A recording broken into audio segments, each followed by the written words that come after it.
Hey everybody, it is Zach, and I'm here today to do a Chris Crocker style one-take wonder TBR video for the TBR Takedown 2.0, hosted by Shannon over at the Leaning Lights. This TBR runs from today, July 25th, to I believe July 31st. There's a bunch of challenges included, or that go along with your reading for this TBR, or for this readathon, I should say. I'm not really going to stick to those, mainly because I was too lazy to look them up, but I also just kind of want to use this readathon as motivation to get a lot of reading done this week, catch up on my Goodreads goal, all that shindig. So the first three books that I'm going to finish today are the three books that were on my Monday Missions video this week. They are The Girl on the Train by Paula Hawkins. Listening to the audiobook of this book, loving it so much. There are three different voice actors that narrate the different characters' point of views in this book. Loving the audiobook, it's great, highly recommend it. The second book that I want to finish today is To All the Boys I Loved Before by Jenny Han. I'm actually reading this over with Anna at the Book Mouse. She is dominating this book, reading it super fast, and I am just struggling along. Really enjoy it, really quick read. I just have been super busy this week with work. I guess that's always an excuse, but whatever. And then the last book I will finish today is Harry Potter and the Sorcerer's Stone by J.K. Rowling. This has been literally on my Goodreads reading shelf since last summer when Summer Spells was happening, so I will finish this today.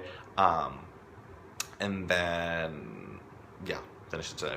And then I do know one challenge for the readathon is to read a book outside your comfort zone. This is a book I started back in March, and it was kind of out of my comfort zone in March, but then after reading it, I realized that it's completely in my comfort zone, and I just haven't really been exposed much to adult fiction, I guess, literary fiction, I should say.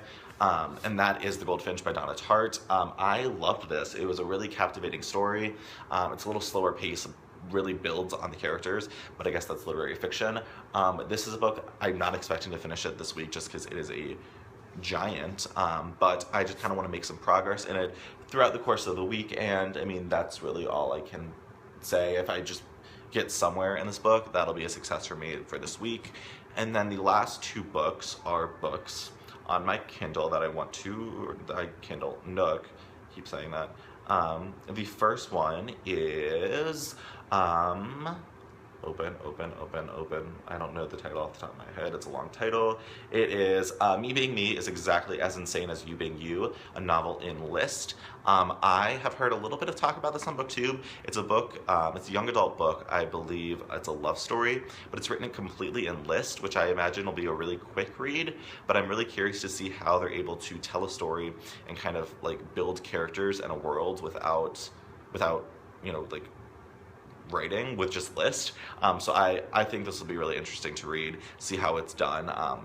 I've heard like mixed reviews about it, I guess, but I'm just like curious to see how it ends up being, whatever. And then the last book on my Nook that I want to read this week is Skyscraping by Cordelia Jensen. I saw this book originally on Becca's channel over at Be Awesome, Be a Book Nut, or whatever her username is. It is a book written in verse. It is about a high school senior who recently finds out that her dad is gay, and she feels like betrayed, like her dad has been lying to her entire life. He's like destroyed the family, but then on top of that, she also finds out that her dad is HIV positive. So I think this will be a really, really interesting book.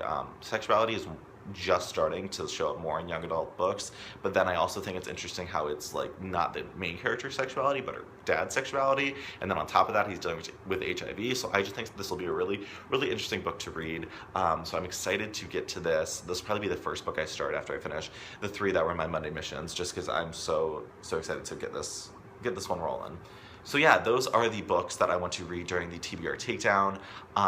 Like always, I'll go ahead, leave my social media information in the description below, including my Goodreads. Feel free to add or follow me there. And I would love for you to like leave a comment showing me your TBR videos. I was just like searching through YouTube for TBR 2.0 TBR videos just because I find such motivation in seeing what other people are reading. It makes me want to read more. So yeah, I'll talk to you soon, and have fun reading, and enjoy the TBR Takedown. Happy reading!